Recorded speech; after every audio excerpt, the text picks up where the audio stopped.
भिंडी के खेत में ससुराल।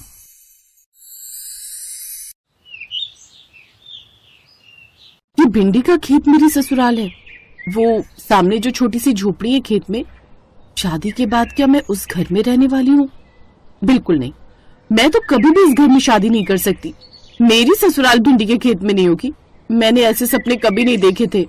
पर दीदी, अगले हफ्ते आपकी शादी है, ऐसे अचानक मना कर रही हो? आप जानती हो ना पिताजी की गोपाल ने कितनी मदद की है।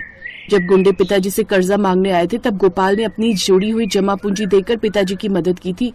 अब गोपाल के पास सिर्फ ये भिंडी का खेत ही बचा है। गोपाल के आधार को देखते हुए पिताजी ने आपकी शादी तय की ताकि आप खुश रहो। अरे खुश मैं खाक रहूंगी? इस भिंडी के खेत में रहते हुए मैं खुद भिंडी बन जाऊंगी। समझ ही नहीं आ रहा क्या करूं।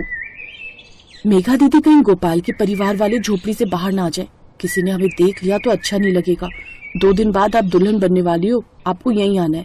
लोग कहेंगे कि होने वाली बहू शादी से पहले यहाँ ससुराल के आसपास घूम रही है। चलो घर चलते हैं। मेघा और गौरी दोनों सगी बहनें थी। मेघा बड़ी और गौरी छोटी। मेघा के सपने बहुत ऊंचे थे। उसे गांव में नहीं रहना था, उसे तो हीरोइन बनना था। रूपा, मुझे अपने भाई का पता दे दे। मैं कल ही मुंबई निकल जाऊंगी। मुझे उस भिंडी के खेत में रहकर सारी जिंदगी भिंडी नहीं बनानी। मुझे फिल्मों में आना है, बड़ी हीरोइन बनना है, बड़े पर्दे पर आना है। चिंता मत कर, मैंने जग्गू भैया से बात कर ली है। वो तुझे मुंबई रेलवे स्टेशन पर मिल जाएंगे। कल की गाड़ी है शहर से, तो सुबह सुबह निकल जाना। और हाँ, साथ में कुछ रुपए और जेवर भी लेती जा। ये ले नया मोबाइल, जग्गू भैया ने भिजवा दिया है। अब तू इसी मोबाइल से भैया से बात करती रहना। यहाँ मैं सब संभाल लूंगी।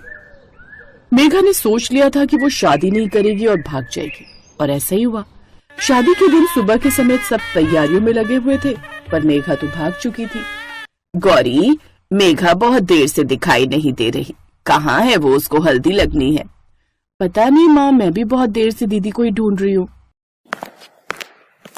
जानकी चाची, मेघा भाग गई। ये देखो, मुझे चिट्ठी देकर गई है।